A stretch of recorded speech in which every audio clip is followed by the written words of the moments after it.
दिल्ली में प्रदूषण से लड़ने की तैयारी दिल्ली सरकार ने शुरू कर दी है। आज 21 पॉइंट्स का विंटर एक्शन प्लान दिल्ली के पर्यावरण मंत्री गोपाल राय ने अनाउंस किया।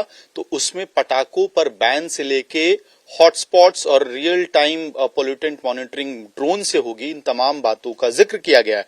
लेकिन जो असली मुद्दा है जिस पे पूरा फोकस जा रहा है वो है ऑड इवन आर्टिफिशियल रेन। हमारे साथ हैं दिल्ली के पर्यावरण मंत्री गोपाल राय। सर, लंबी लिस्ट है, 21 पॉइंट्स का आपने एक बैटल प्रोग्राम बनाया है पोल्यूशन से लड़ने के लिए, लेकिन निगाह ऑड इवन पे जा रही है। दिल्ली वालों को फिर से वो डर सताएगा, क्या ऑड इवन दिल्ली में आने वाला है? अगर आएगा तो कौन सा विंडो है जब आप लोग इसको लेके तैयारी कर रहे हैं? देखिए, सबसे पहले तो मैं दिल्ली वालों को ये सूचना देना चाहता हूँ कि अरविंद केजरीवाल जी की सरकार बनने के बाद दिल्ली वालों के सहयोग से जो प्रयास हो रहा है, जो सक्रियता दिल्ली वालों ने दिखाई है, उसके परिणाम स्वरूप 34% से ज्यादा प्रदूषण का स्तर कम हुआ है। ये मैं आंकड़ा दिखाना चाहता हूँ।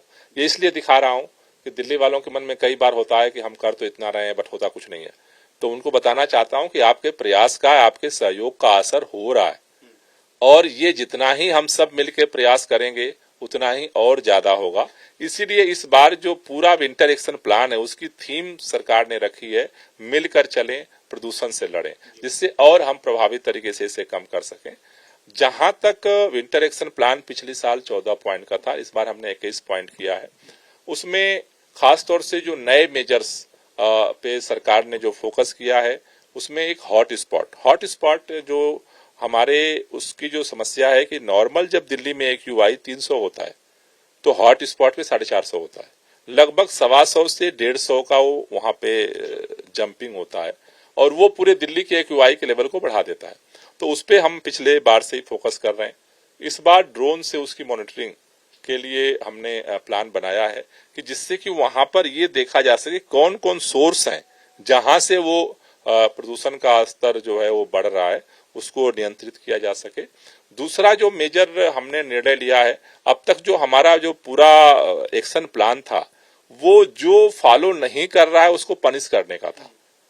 लेकिन ये काफी डिस्कशन के बाद आया कि जो अच्छा कर रहा है वो निगलेक्ट हो रहा है। उसके लिए सरकार ने हरित रत्न अवार्ड देने का निर्णय लिया है इस बार से। जो भी व्यक्ति हो, एजेंसी हो, कंपनी हो, सरकारी अधिकारी हो, जो अच्छा वर्क करेंगे उनको जो है उनको सम्मान किया जाएगा। ऑड इवन को लेके चिंताएं, क्योंकि आप खुद कह रहे हैं कि नवंबर 1 से लेके 15 तक दिल्ली में स्थिति जो है वो क्रिटिकल होने की संभावनाएं अभी से बन रही हैं। तो क्या ये वही विंडो होगा जब ऑड इवन शायद आप लोग लागू कर सकते हैं? और कितना AQI का एक आपने स्टैंडर्ड? देखिए, नॉर्मली जो होता है जब सीवियर प्लस कैटेगरी में जाती है एयर क्वालिटी इंडेक्स, तो उस समय इमरजेंसी मेजर की जरूरत होती है, क्योंकि वो सिचुएशन ऐसी होती है कि जब हवा पूरी तरह से रुक जाती है, टेम्परेचर डाउन हो जाता है और बारिश नहीं होती है। ऐसे में जितने पोल्यूटेंट है, जितने प्रदूषण के कण हैं, वो ऊपर वायुमंडल में जाने की जगह वो सतह पे आ जाते हैं, एक लेयर पैदा हो जाती है। तो ऐसे स्थिति में इमरजेंसी मेजर्स की जरूरत है। ऑड इवन पहले हमने किया है, इस बार भी हम उसकी तैयारी शुरू कर रहे हैं। अगर इमरजेंसी सिचुएशन आती है तो फिर उन परिस्थितियों के अनुसार हम निर्णय लेकर के आगे बढ़ेंगे। दूसरा, आर्टिफिशियल रेन। पिछली बार IIT कानपुर ने ये प्रस्ताव सरकार के सामने रखा था, अरविंद जी के से उनकी मीटिंग हुई थी, उसके बाद हमने शुरू किया। लेकिन बाद में हमने देखा कि उसके लिए दिल्ली चूंकि राजधानी है देश की, तो यहाँ बहुत सारी सेंट्रल गवर्नमेंट की परमिशन चाहिए, तो वो चीज हासिल करना शॉर्ट टर्म में मुश्किल था।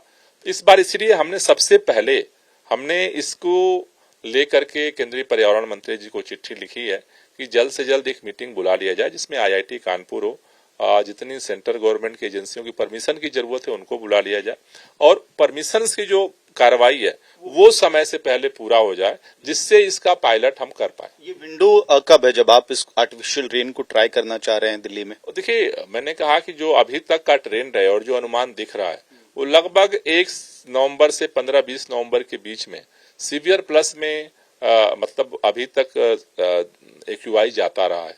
हो सकता है कि इस बार बारिश हो जाए, वो न जाए, उसकी जरूरत नहीं पड़ेगी।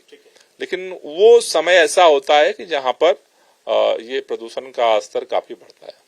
सर एक सवाल और बनता है क्योंकि जब पंजाब में आपकी सरकार नहीं थी आम आदमी पार्टी की, तब अक्सर दिल्ली से कहा जाता था हरियाणा पंजाब दो राज्य जिम्मेदार हैं खासतौर पे पराली वाली समस्या के लिए। अब वहां आपकी सरकार है, पूर्ण बहुमत की सरकार है, तो क्या पहले से कोई कोऑर्डिनेशन दिल्ली पंजाब के बीच में कोऑर्डिनेटेड एफर्ट चल रहा है या नहीं? नहीं, दोनों सरकारों के बीच में चल रहा है। दिल्ली के अंदर तो हम जो भी बायोडिकम्पोजर का छिड़काव सफलतापूर्वक करते हैं, इस बार भी 5000 एकड़ में हम उसकी करने की तैयारी कर चुके हैं, अब शुरू करने जा रहे हैं। पंजाब में आज ही हमारी मुख्यमंत्री भगवंत मान जी से बात हुई है और वो लोग भी पिछली बार हमारी सरकार बनने के बाद 50% पराली जलने की घटनाओं में कमी आई है। अभी आज जो उन्होंने कहा कि उसको और कम करने के लिए हम लोग अपनी योजना जो है वो तैयार कर रहे हैं।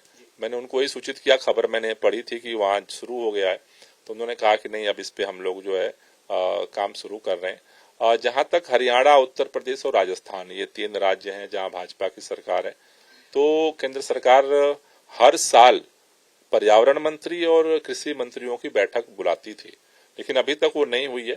उनसे भी मैं बात करूंगा कि जल्दी वो मीटिंग में बुलाई जाए, क्योंकि सरकारें जब सक्रिय होती हैं तो अधिकारियों के लेवल पे भी गतिविधियां और बढ़ जाती हैं।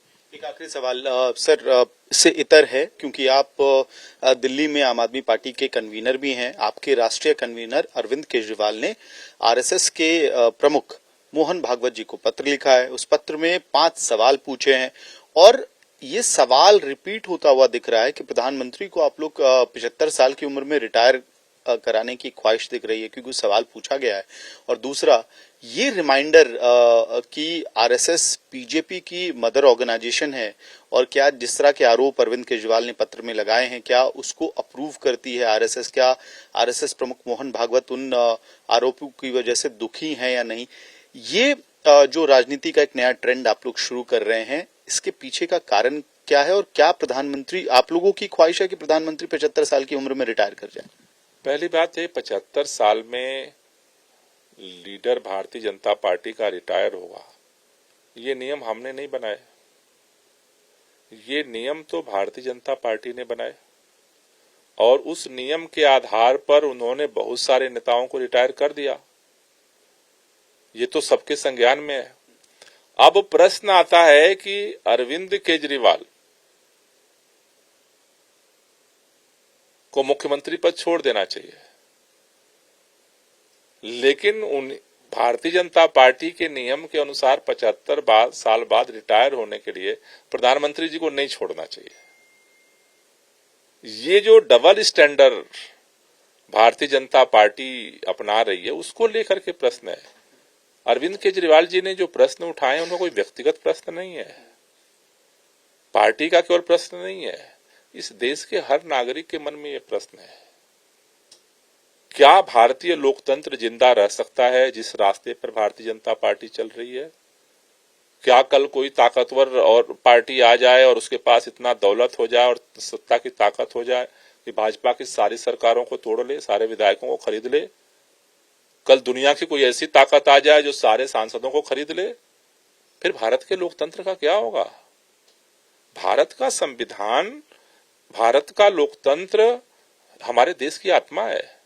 जिस तरह से उसको रौंदा जा रहा है, सवाल भाजपा से नहीं पूछा गया, सवाल पूछा गया आरएसएस प्रमुख मोहन भागवत जी से। मोहन भागवत जी को इस राष्ट्रहित के प्रश्न पर चिंतन करने की जरूरत है और बात उन्हीं की नहीं है। ये प्रश्न तो भाजपा के हर नेता के मन में है। लेकिन उनकी तरफ से बात आएगा ना सर कि ये उनका आंतरिक मामला है, वो देख लेंगे, आप लोग क्यों परेशान हो रहे हैं? सरकारों को तोड़ना, चुने हुए विधायकों को खरीद लेना, आंतरिक बात 5 सवाल है और 5 सवाल में से ही वो सवाल है, वो भी जुड़ा हुआ सवाल उसी में से है। अगर भाजपा ये कहती है कि नहीं जी, अगर आरएसएस ये कहती है कि भाई ये जो सरकारों को खरीदा बिछा जा रहा है ये गलत है, 75 साल की उम्र के बाद रिटायर होने का जो नियम बना है वो मोदी जी पे भी लागू होना चाहिए, वो कहती है कि नहीं जी मदर ऑर्गेनाइजेशन वाला मामला हमारा, व्यक्तिगत बात समझ में आती है, लेकिन ये राष्ट्रहित के प्रश्न है और इस पर मुझे लगता है आरएसएस का हर स्वयंसेवक चाहता है कि इसका जवाब दे कोई, लेकिन वो चुप है डर के मारे। हमसे बात करने के लिए बहुत बहुत धन्यवाद। वीडियो सहयोगी मनीष विधुड़ी के साथ मैं अमित भारद्वाज, दिल्ली, आज तक।